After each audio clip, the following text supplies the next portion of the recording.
Perfecto, pues entonces vamos a dar inicio con esta nueva sesión de lectura. Vamos a empezar con el capítulo 6, donde nos quedamos de la vez pasada. Bienvenidos a todos, muchas gracias por venir. Seguramente se van a ir agregando más devotos con el tiempo, los que lleguen un poquito más tarde, pero bueno, vamos a dar inicio. Voy a compartir entonces. Sí se ve, ¿verdad? ¿Sí lo pueden ver?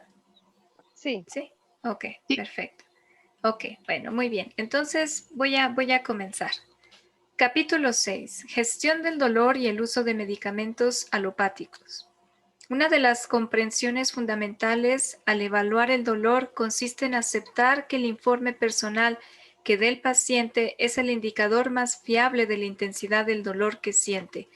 Como afirma Margot McAfee, RN, enfermera registrada MS, especializada en esclerosis múltiple y especialista en la gestión del dolor, el dolor es el que la persona que lo sufre dice, presente cuando dicha persona así lo afirma.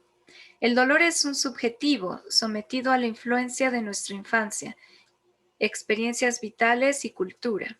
La percepción y creación al dolor, perdón, la percepción y reacción al dolor del paciente también están influenciadas por el humor, moral y umbral del dolor. Por lo tanto, las observaciones hechas sobre la conducta del paciente nunca invalidan lo que el paciente describe.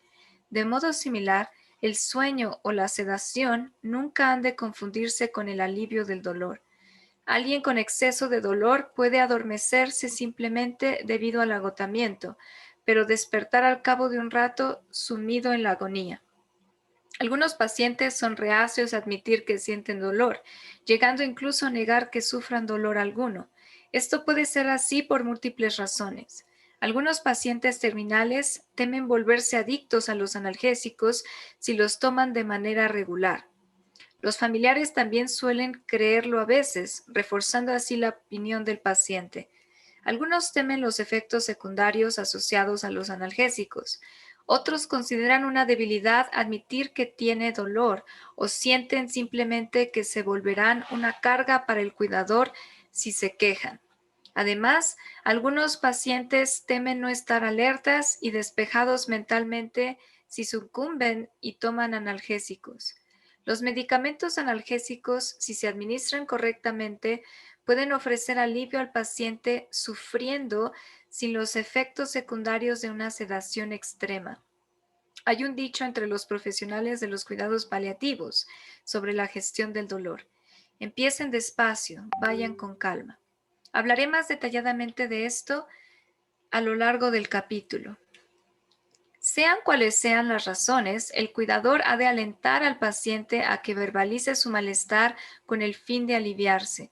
El cuidador ha de garantizar al paciente que los medicamentos tomados en sus dosis debidas para el alivio del dolor raramente son adictivos y que cualquiera de los posibles efectos secundarios, como las náuseas o estreñimiento, pueden aliviarse.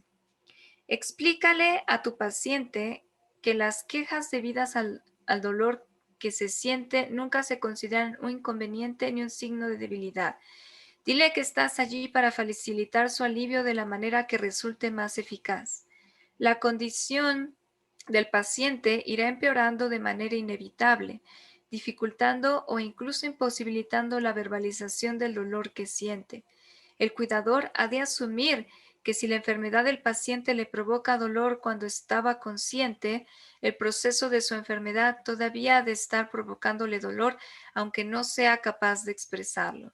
A estas alturas, el cuidador ha de observar las señales sutiles del dolor, como fruncir el ceño, las muecas, especialmente cuando se le cambia de postura, las quejas y la aceleración de las respiraciones y los latidos cardíacos.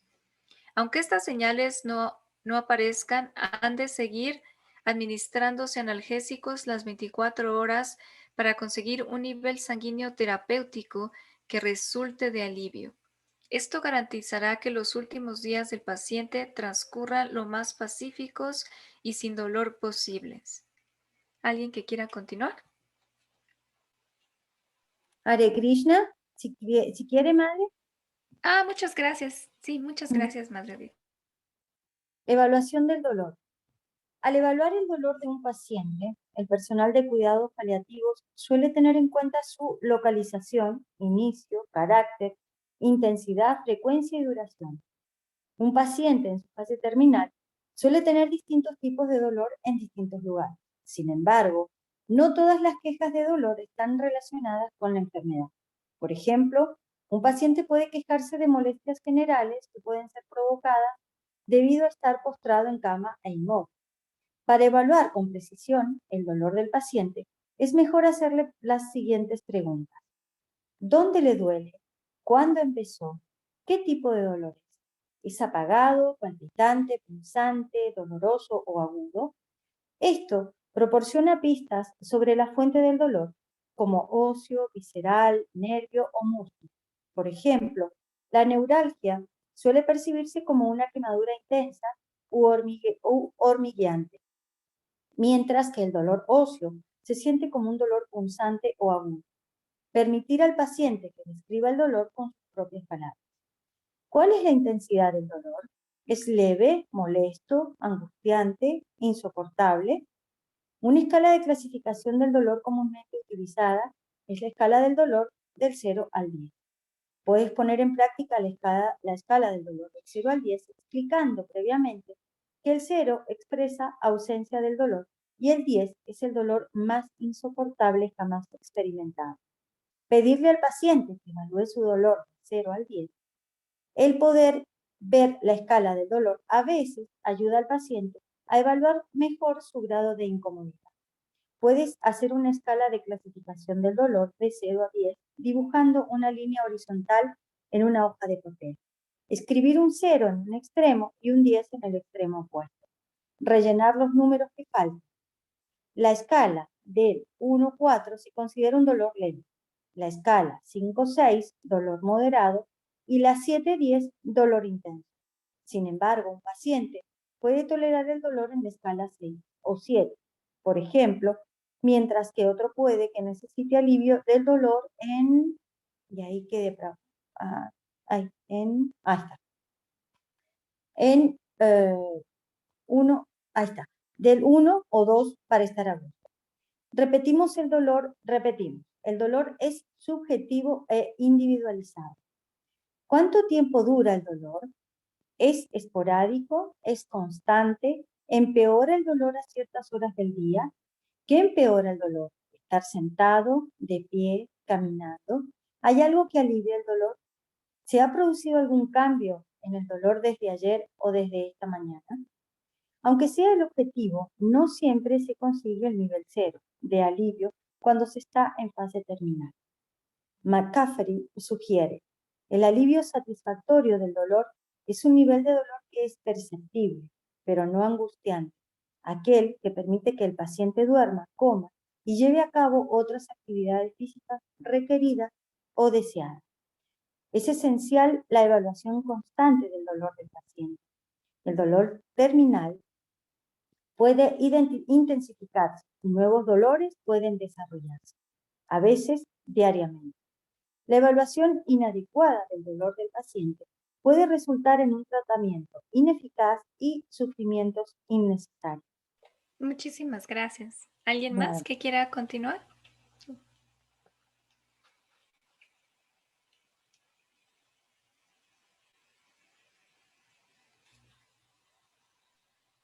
Si gustas, puedo continuar. Sí, gracias. Dice, unas palabras sobre las opciones. Algunos pacientes puede que deseen un enfoque más alternativo a la gestión de su dolor, en vez de estar de acuerdo en la administración de medicina alopática. Sin embargo, al haberme formado como enfermera en un entorno más convencional occidental, mi formación y experiencia en gestión del dolor implican medicina alopática. He comprobado cómo funciona. He comprobado que cuando se administra de manera correcta reduce el dolor insoportable de los pacientes a punto de morir, haciendo que sus últimos días resulten más calmados. También he comprobado que algunos pacientes sufren efectos secundarios intolerables a estos mismos medicamentos. La mayoría de los efectos secundarios comunes que pueden aparecer con el uso de los analgésicos alopáticos pueden controlarse con facilidad. Ciertamente se invita al lector a que explore otros tipos de terapias analgésicas. Sin embargo, nunca se recomienda administrar ningún tipo de medicina sin la guía pertinente de un profesional de la salud. El médico del paciente, así como todo el personal de cuidados paliativos relacionado con el cuidado del paciente, ha de ser consultado antes de probar otras alternativas o medicamentos sin receta médica. Incluso algunas hierbas medicinales pueden provocar efectos adversos, especialmente al tomarlos junto con ciertos medicamentos. La principal preocupación debe ser la de mantener a tu paciente tan libre de dolor como sea posible, con los menores efectos adversos posibles. El capítulo 9 habla de las terapias alternativas que puedan ser útiles para la gestión de los síntomas en el contexto de los cuidados paliativos. La mayoría de departamentos de cuidados paliativos en Occidente cuentan con directrices similares a los principios de gestión del dolor enumerados en este capítulo. Sin embargo, incluso en el caso de que un paciente reciba cuidados paliativos, tiene el derecho de rehusar un medicamento y o dialogar sobre cualquier temor relacionado con la medicación recomendada por el personal de cuidados paliativos. Muchas gracias. ¿Alguien más que quiera continuar? Yo, Connie. Gracias, Connie. 3 grupos analgésicos principales: no opiáceos o coanalgésicos. No opiáceos. Por lo general, los medicamentos no opiáceos consisten en paracetamol, aspirina y compuestos antiinflamatorios, no esteroides. Los AINE actúan sobre el sistema nervioso periférico, la porción del sistema nervioso exterior al sistema nervioso central, formada por el cerebro y la columna vertebral. Actúan en el lugar de la lesión y por lo general se prescriben para dolores leves, como antiinflamatorios o como antipiréticos.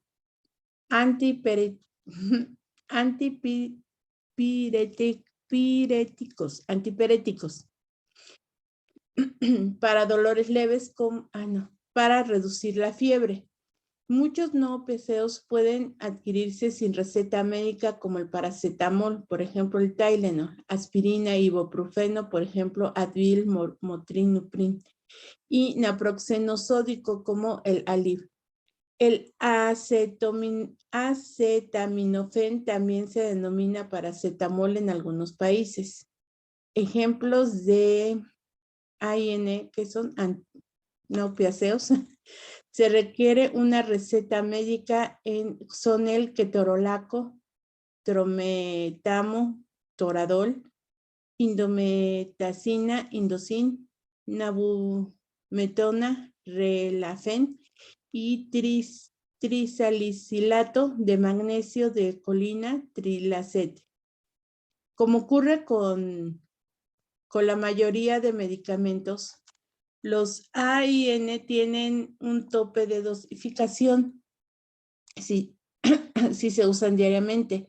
No tomar más de este medicamento de lo que se recomienda. Una sobredosis de ibuprofeno puede provocar daños al estómago o intestinos.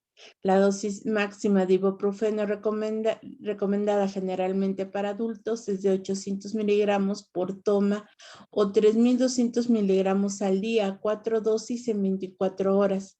Utilizar únicamente la cantidad menor de ibuprofeno necesaria para aliviar del dolor, inflamación o fiebre. La dosis de ibuprofeno que se expende sin receta médica contiene por lo general 200 miligramos, pero una dosis recetada puede contener hasta 800 miligramos por comprimido.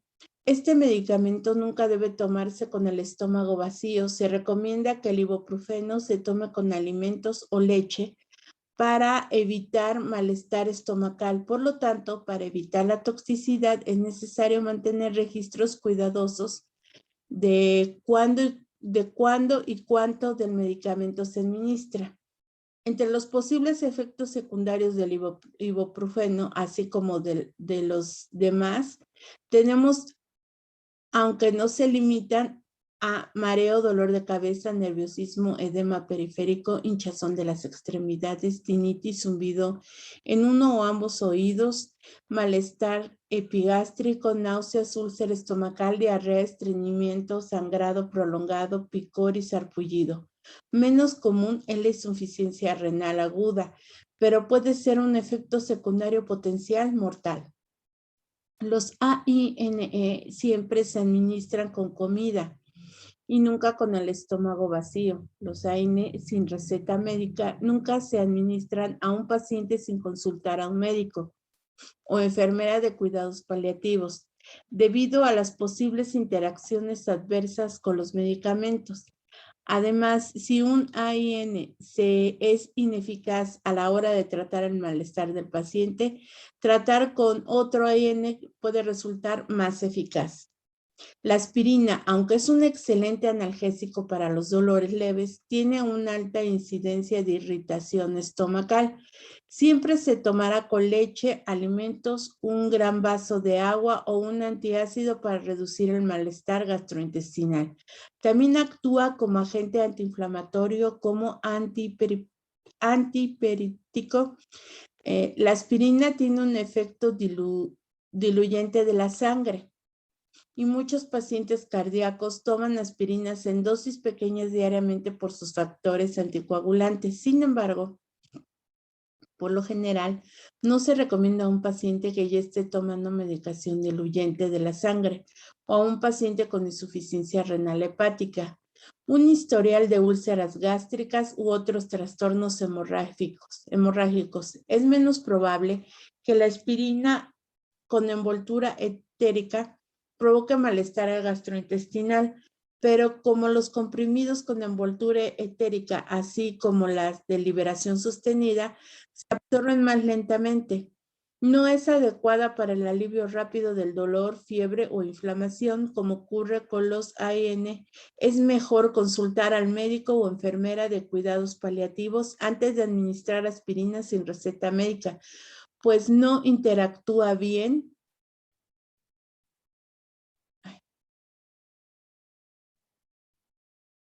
con muchos medicamentos que exigen receta y otros que no le exigen. Cuando utilices aspirina con envoltura entérica, nunca ha de romperse, molerse o masticarse. El acetaminofén, paracetamol, por ejemplo, Tylenol, suele ser más suave en el estómago que la aspirina y otros AIN.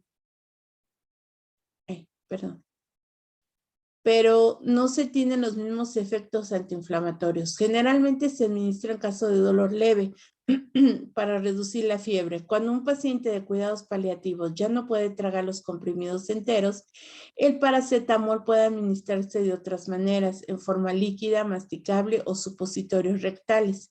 Los supositorios de paracetamol se usan a menudo cuando un paciente en fase terminal no responde, es incapaz de tragar cualquier forma de medicamento y necesita alivio de la fiebre. Los efectos secundarios del paracetamol son menores que los de los AIN y la aspirina, pero pueden incluir sarpullido, ictericia y lesión hepática en casos de dosis tóxicas. En un paciente cuyos niveles de glucosa en sangre se están supervisando con un sistema de vigilancia domiciliaria, el paracetamol a veces puede producir disminuciones positivas falsas en los niveles de glucosa en sangre. Por lo general, cuando se utiliza en una terapia a largo plazo, la dosis de paracetamol no ha de exceder los 2,000 miligramos diarios o el paciente correrá el riesgo de toxicidad. Muchísimas gracias, Connie. ¿Alguien más que quiera continuar?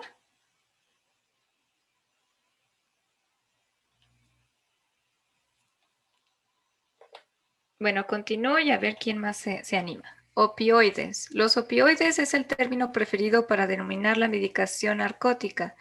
Los opioides son drogas sintéticas no derivadas del opio, empleadas para el dolor moderado y severo. Los opioides actúan uniéndose a receptores opioides específicos en células del sistema nervioso central, cerebro y médula espinal.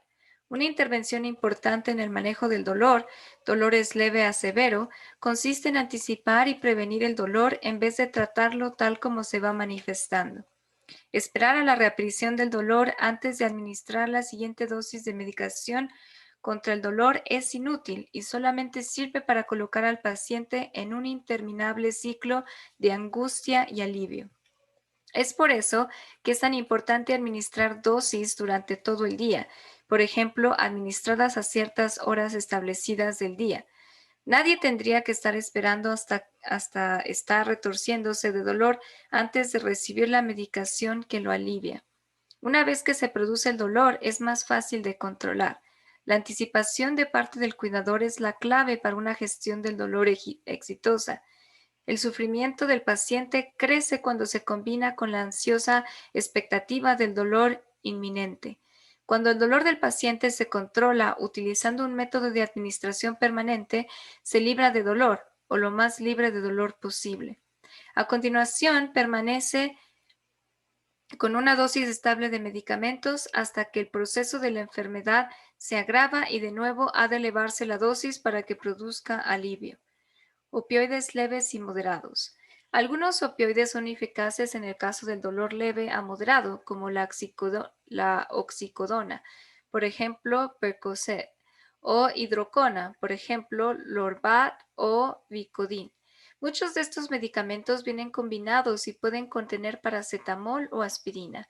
Por ejemplo, Percocet contiene paracetamol. En muchos casos, el paracetamol o la aspirina ayudan a proporcionar un mayor alivio del dolor que si el opioide se administrara en solitario. Pero incluso en combinación, estos opioides más leves tienen menor efecto analgésico que la morfina y otros opioides más potentes. Hay que evitar superar la dosis prescrita de estos medicamentos combinados, no solo por los efectos perjudiciales de recibir demasiado del opioide, sino porque los niveles tóxicos de paracetamol y aspirina pueden ser igualmente peligrosos. Los efectos secundarios de los opioides varían según la medicación específica, pero algunos de los efectos adversos de estos medicamentos leves a intermedios pueden ser, sin estar limitados, a mareo, sedación, náuseas, vómito, estreñimiento, sarpullido, picor, dolor de cabeza, boca seca, molestias abdominales y depresión respiratoria. El objetivo de utilizar cualquier opioide es que el paciente esté tan libre de dolor como sea posible sin sedación. El paciente debe ser capaz de relacionarse con su entorno sin sentirse eufórico. Como las náuseas y el estreñimiento son efectos secundarios comunes de los opioides, se sugiere que cuando se empiece la administración de cualquier opioide, se administre de manera regular algún laxante, ablandador de heces como el Zen, por ejemplo, Senoco o docusato sódico, por ejemplo, Colase, para evitar el estreñimiento. No se ha de esperar que el paciente esté estreñido para empezar a utilizar un laxante ablandador de heces. Junto con el laxante o ablandador de heces, debe administrarse una medicación antiemática como base necesaria para las náuseas. Se recomienda tener a mano un antiemético tipo supositorio en caso de que el paciente no pueda tolerarlo en forma de comprimido.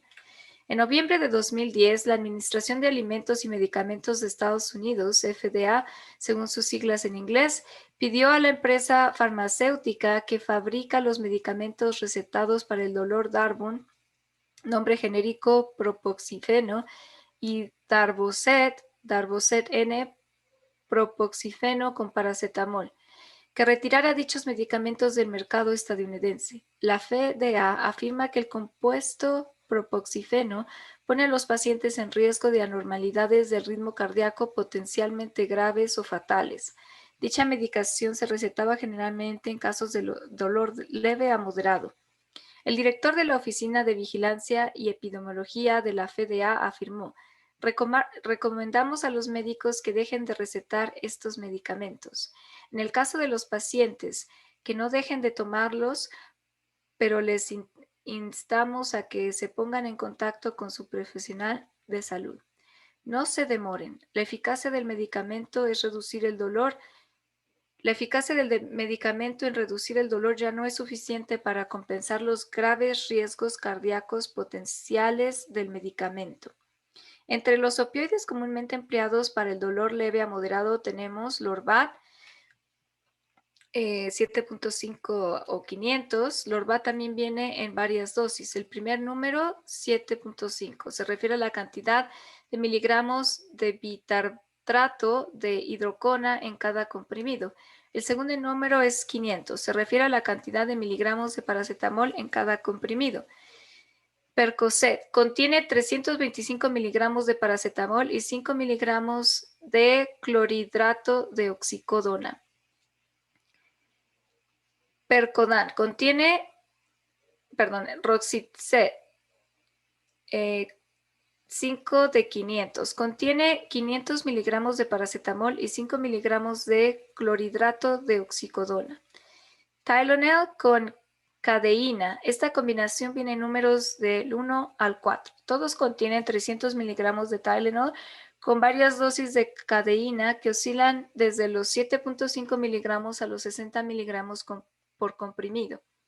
Tylox contiene 500 miligramos de paracetamol y 5 miligramos de clorhidrato de oxicodona. Vicodin contiene 500 miligramos de paracetamol y 5 miligramos de bitartrato de hidrocona. Vicodin S contiene 750 miligramos de paracetamol y 7.5 miligramos de bitartrato de hidrocodona. Como te habrás dado cuenta, es esencial saber la cantidad de aspirina o paracetamol que hay en cada comprimido de un medicamento combinado para prevenir un nivel tóxico que pueda acumularse con el uso a largo plazo. Si se utiliza un opioide leve a intermedio que contenga aspirina y el paciente siente malestar abdominal, hay que informar de ello a la enfermera de cuidados paliativos o al médico del paciente. Él o ella puede que decidan que el paciente cambie a un opioide que contenga paracetamol, que en general no provoca malestar abdominal similar. El oxicotin, oxicodona LSS, un medicamento de liberación prolongada comúnmente utilizado, tiene el mismo ingrediente analgésico que el Percocet o Percodan, pero no contiene paracetamol o aspirina. El oxicotin se utiliza por lo general para aliviar dolor moderado a intenso. El comprimido se administra por vía oral cada 12 horas y el inicio del efecto analgésico ocurre generalmente en 1 hora. Entre los efectos secundarios de la oxicodona están depresión respiratoria, estreñimiento, náuseas, vomitar, sedación, prurito, dolor de cabeza, boca seca y mareo. No romper, aplastar, cortar ni permitir que el paciente mastique este medicamento o cualquier otra medicina de liberación prolongada. Ello podría reducir a la liberación rápida de una dosis potencialmente peligrosa de oxicodona. ¿Alguien que quiera continuar?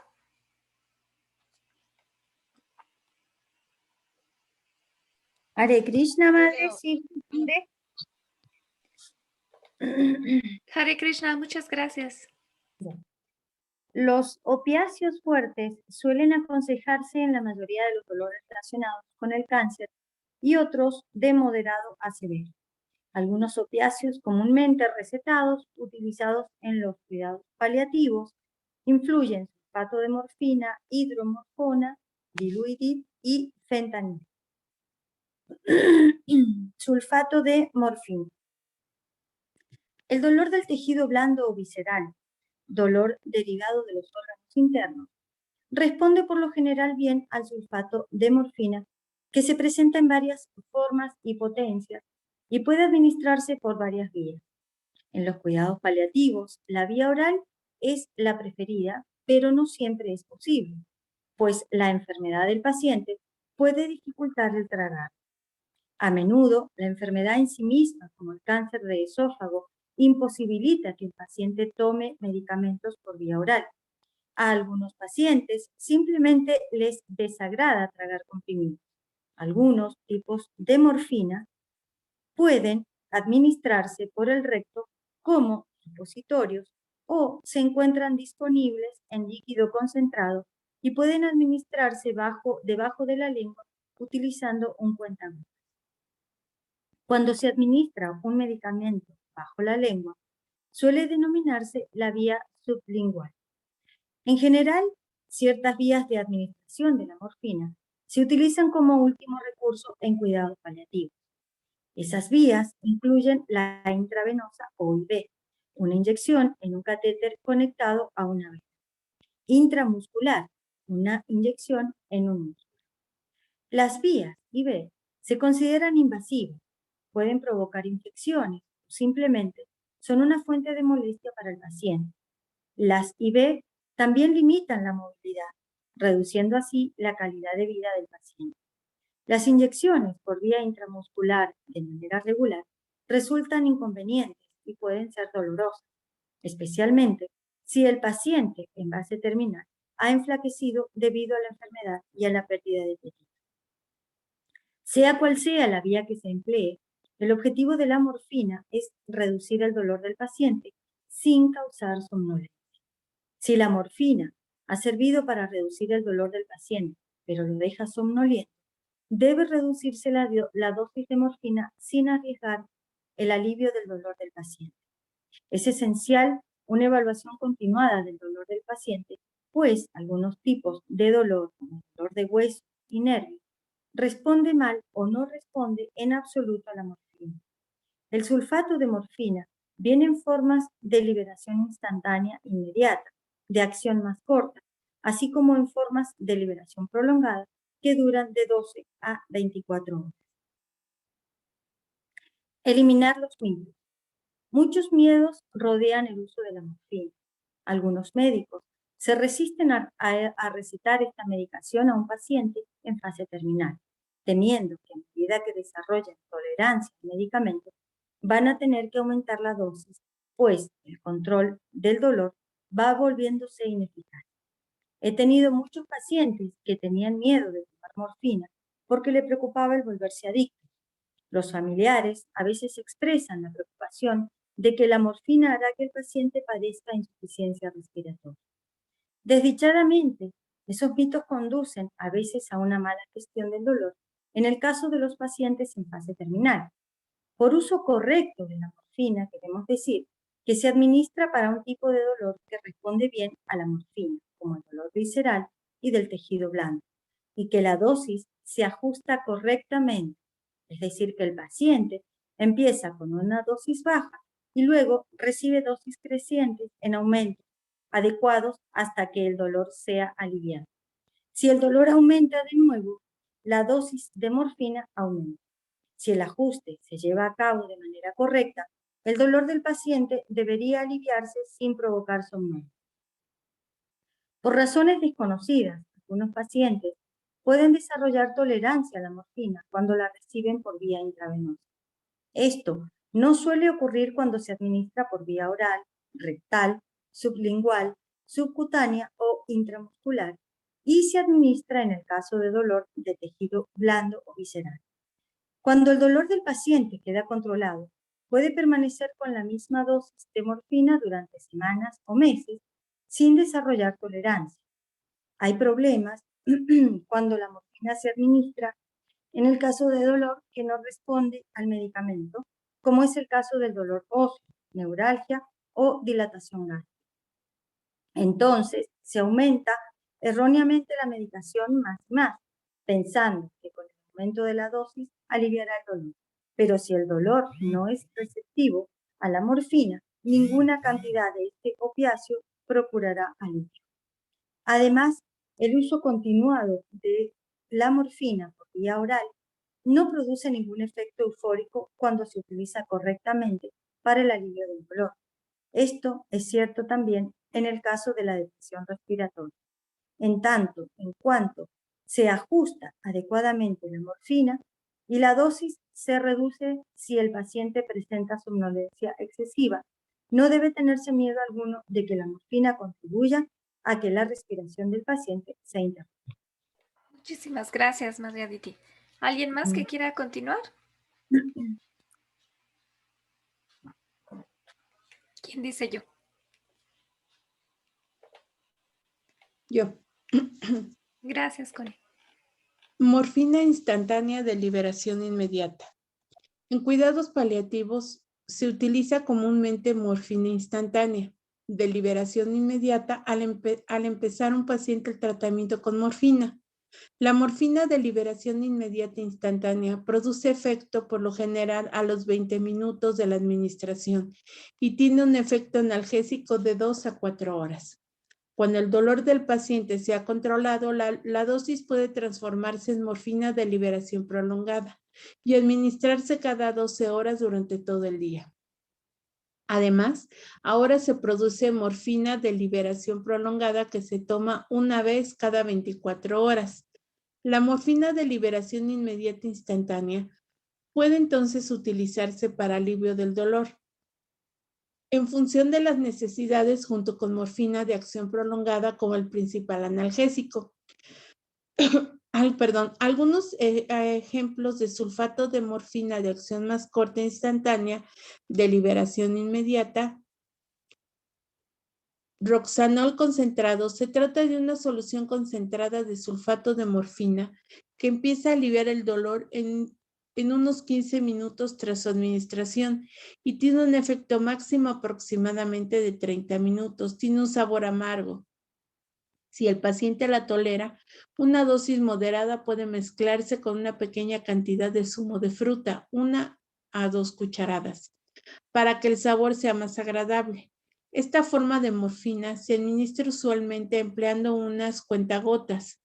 Colocar unas gotas cada vez bajo la lengua del paciente o sobre la mejilla interior de la boca, donde podrá absorberse a través de la mucosa sin que el paciente tenga que tragar. En el caso de pacientes que se encuentran en la etapa final del progreso de la enfermedad, incluso unas pocas gotas de líquido colocadas en el interior de la mejilla o bajo la lengua pueden provocarle ahogamiento. Si el ahogamiento se vuelve excesivo, el médico o la enfermera de cuidados paliativos quizás decidan cambiar a supositorios de sulfato de morfina. Sulfato de morfina de liberación inmediata, MSIR, según sus siglas en inglés. Esta forma de morfina también se encuentra en una solución concentrada, así como también en cápsulas y comprimidos pequeños. Las cápsulas de liberación inmediata pueden vaciarse y mezclarse con una pequeña porción de compota de manzana o pudín, 1 a 2 cucharadas. Si el paciente tiene dificultades para tragar el medicamento entero, los comprimidos de liberación inmediata también pueden molerse y mezclarse con compota de manzana o pudín, si no se pueden tomar enteros. Sulfato de morfina líquido. Este tipo de morfina se presenta en varios sabores y potencias. No está concentrado, por lo tanto, el paciente tiene que tragar mayores cantidades de líquido con una dosis. Supositorios de morfina se administran por vía rectal, por lo general cuando el paciente es incapaz de tolerar nada por la boca. El inicio del alivio del dolor comienza en aproximadamente de 20 a 60 minutos tras la administración y dura comúnmente unas 4 horas, como ocurre con otros tipos de morfina. Los supositorios se presentan en distintas dosis. Muchas gracias, Connie. ¿Alguien más que quiera continuar? Ay, ya me pasé. ¿Sí era aquí? Yo, Horácica. Sí, Gracias, Unity. Haribur. Entonces, infusión, ¿verdad? Sí, así es, Infusión. infusión. Infusión, perfuración subcutánea de medicamentos. Desde la publicación de la primera edición de este libro, muchas agencias de cuidados paliativos utilizan en la actualidad un sistema de infusión o perfuración subcutánea para administrar los medicamentos. Dicho de manera simple, consiste de inserción de la aguja de un catéter intravenoso en el tejido subcutáneo en vez de una vena. Perdón, es que estoy cerca de la calle. Tras la inserción de la aguja del catéter intravenoso IV en el tejido debido, la aguja se desecha a continuación y todo lo que queda es la cánula plástica en tubo fino. Esa cánula puede mantenerse hasta 7 días para infusiones de medicamentos intermitentes o continuos como la morfina o metadona en caso de dolor severo. Este procedimiento se realiza a veces con una aguja mariposa de metal en vez del sistema de catéter IV. Pero el uso de la aguja mariposa requiere cambios de ubicación más a menudo que cuando se usa un catéter IV. El alivio eficaz del dolor y de los síntomas en el paciente en fase terminal es un importante elemento de calidad de vida durante los cuidados del final de la vida. Para conseguir ese objetivo se necesita en algunos individuos una zona subcutánea donde insertar la aguja. Este procedimiento reduce el número de inyecciones que el paciente recibe, pues los medicamentos se inyectan directamente en la cánula, que luego entra en el tejido subcutáneo del cuerpo, en vez de tener que someter al frágil paciente a innumerables pinchazos de agujas. Algunas de las indicaciones más comunes para utilización de la vía subcutánea para la administración de medicamentos incluyen, sin verse limitada a condiciones que impedirían el uso de administración oral de medicamentos como la disfagia, dificultades para tragar, debido a varias razones: disminución del nivel de conciencia hasta el final de la vida, obstrucción intestinal, náuseas y vómito, demencia avanzado o delirio agitado. En el lugar de la inyección, debe evaluarse con frecuencia en busca de señales y síntomas de infección, error de colocación de la cánula y uso excesivo del sitio. Esto incluiría goteo, enrojecimiento, exudación, calentamiento localizado, inflamación localizada, dolor, sensibilidad, dureza, ardor, hinchazón, cicatrización, picor o moratón. Unas palabras sobre el uso de Demetrol, dolantina en cuidados paliativos. El clorhidrato de meperidina, Demerol, es un opioide sintético que se presenta en comprimidos, jarabes e inyecciones.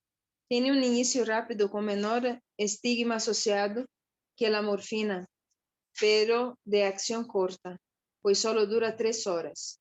Es altamente irritante para el tejido blando y nunca debe administrarse utilizando la infusión subcutánea continua. El clorhidrato de meperidina no se recomienda en pacientes de cuidados paliativos que sufren dolor crónico que exige medicación a largo plazo.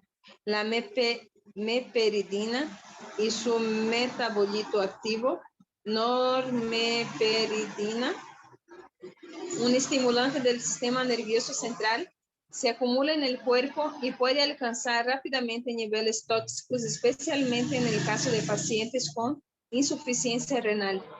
La toxicidad de la meperidina puede aparecer en pocos días. Entre los síntomas de dicha toxicidad están los cambios de humor negativos leves en las 24 horas siguientes a la toma de la meperidina. Puede convertirse en irritabilidad, temblores, contracciones, convulsiones. No es el medicamento elegir para un paciente en fase terminal. Muchísimas gracias, Unity. De nada. Y bueno, Haribo. continuamos con opioides no derivados de la morfina. El sistema de fentanil transdérmico, parche Duragesic, es un medicamento común utilizado para el dolor intenso. El fentanil también se presenta en forma de inyecciones intravenosas e intramusculares, pero en cuidados paliativos se utiliza más a menudo el parche transdérmico. He utilizado el parche de fentanil muchas veces en los pacientes con buenos resultados, pero como ocurre con todo, tiene sus pros y sus contras. En el caso de un paciente que no tolera el sulfato de morfina, pero necesita alivio de un dolor severo, los parches Duragesic pueden ser apropiados y convenientes. Se trata de un parche pequeño que se presenta con distintas dosis. El parche se coloca sencillamente en una parte carnosa, no irritada, no irradiada del cuerpo, como el brazo, flanco o muslo. El colocarlo sobre una prominencia huesuda puede inhibir la absorción del medicamento. El parche se cambia cada 3 días, 72 horas, aunque un pequeño número de pacientes requiere su cambio cada 48 horas. De un modo u otro, el parche libera la medicina de fentanil lentamente a través de la piel y eventualmente llega al flujo sanguíneo. No es invasivo, indoloro y a menudo eficaz para el alivio del dolor. El paciente puede incluso ducharse o bañarse con el parche si se recubre con un vendaje protector transparente.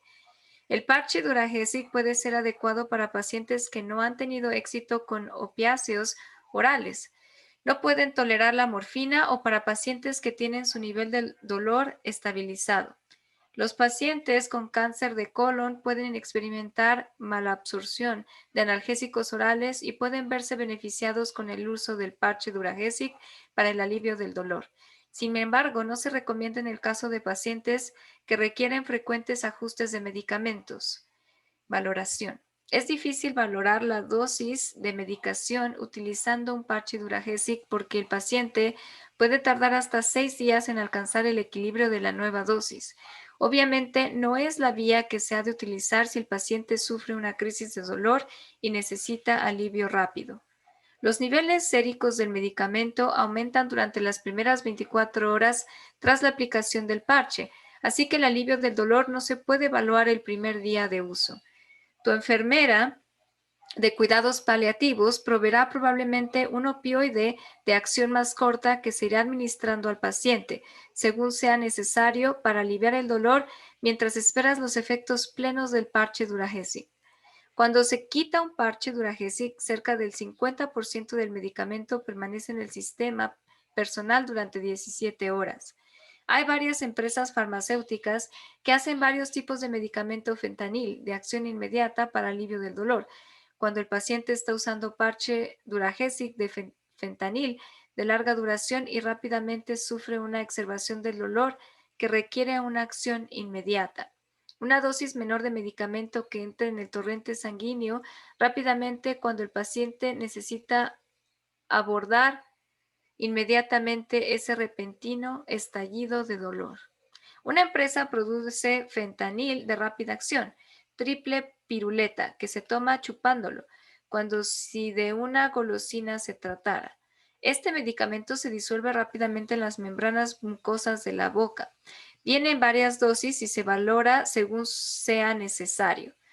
Como sucede con todo medicamento progresivo, si se necesita más y más dosis durante un periodo de 24 horas para aliviar el dolor del paciente a un nivel tolerable, entonces el doctor debe considerar las opciones del paciente, como aumentar la forma principal de medicación de acción prolongada, que en este caso sería el parche Duragesic de fentanil.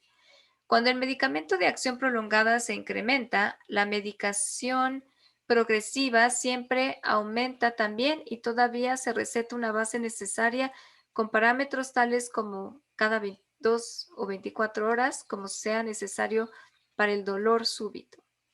Puedes darte cuenta de lo importante que es para el cuidador mantener un registro exacto del horario de la toma de medicamentos, incluyendo las medicinas progresivas, de manera que la enfermera y médico de cuidados paliativos sean conscientes de cualquier necesidad de evaluar la administración de medicamentos según sea necesario para el bienestar del paciente.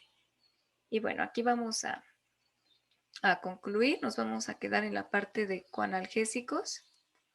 Muchísimas gracias por leer y participar. No sé si quieran comentar algo sobre este capítulo de analgésicos. ¿Quieran compartir algo? Sí. Hare Krishna, Madre, Haribol. Hare Krishna. Lo que me pareció muy importante destacar, por lo menos a mí, cuando habla del dolor y que tiene que ver con la concepción cultural y todo, como que el dolor mm, depende de la historia de la persona en su vida, de cómo lo afecta, cómo lo enfrenta y cómo em, eso, ¿no? Y cómo lo expresa. En mi caso particular, por ejemplo, yo tengo mi papá con un poquito de Alzheimer y mi mamá, que bueno, que quien lo cuide, nosotros le ayudamos. Y los dos son muy especiales para expresar el dolor. De hecho, la mujer siempre es como tiene más resistencia, ¿no? Al dolor. Pero a mi papá le duele una uña y lo expresa. O sea, ay, que me duele, o sea, como muy escandaloso. Como que da la sensación de que los hombres son muy, muy quejosos ante el dolor. En cambio, con mi mamá me cuesta mucho que ella diga si le duele algo o si le pasa algo, porque tiene siempre permanentemente la idea de que ella no quiere ser un peso ni molestar. Entonces yo siempre le digo, mami, cualquier cosa que te pase vos decime, porque eso son síntomas que al momento de llamar a una ambulancia son cosas que te van a salvar, porque ellos van a saber cuáles son tus síntomas. Pero bueno, le cuesta mucho entender eso porque ya no quiere molestar a nadie, en realidad. O sea, por eso dije que bueno que esté acá, en este libro, esa situación, ¿no? Que es lo que particularmente yo dije, claro, sí, tienes razón, porque es lo que me pasa a mí continuamente, con esa cuestión del dolor, que bueno, afortunadamente no estoy hablando de situaciones de enfermos terminales, pero es el día a día y el diario, cómo uno va conociendo y va aprendiendo de esto. Así que bueno, eso es lo que quería destacar. Muchísimas gracias. Gracias por que nos comparte de su experiencia directamente con esto, porque sí es muy cierto, ¿no? Como dice la Madre Sanguita, depende de las consideraciones culturales, del umbral del dolor, ¿no? Hay unas personas que tienen un umbral pues más alto, ¿no? Otros menos, y generalmente sí es cierto, las mujeres somos los que tenemos el umbral del dolor más alto, ¿no? Por lo mismo de que tenemos que atravesar por el parto, ¿no? Entonces tal vez por eso nuestro umbral es más alto también, ¿no? Pero sí, yo también tengo esa misma experiencia con mis hermanos cuando se enferman.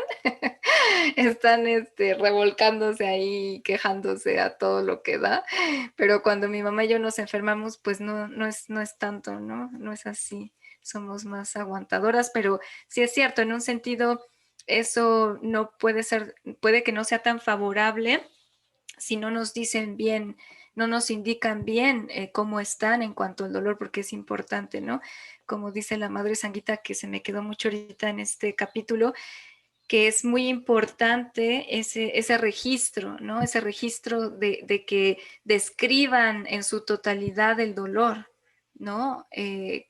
Y ella da parámetros para ver cómo ellos lo pueden describir, ¿no? Como esas opciones, ¿no? Si es muscular o si es visceral o si es de los huesos, ¿no? Y también me gustó mucho como ella dijo que es importante reducir el dolor tanto como sea posible, ¿no? Con todos los lineamientos que da de los analgésicos y con los menos efectos adversos posibles, ¿no? Muchísimas gracias. ¿Alguien más que quiera compartir?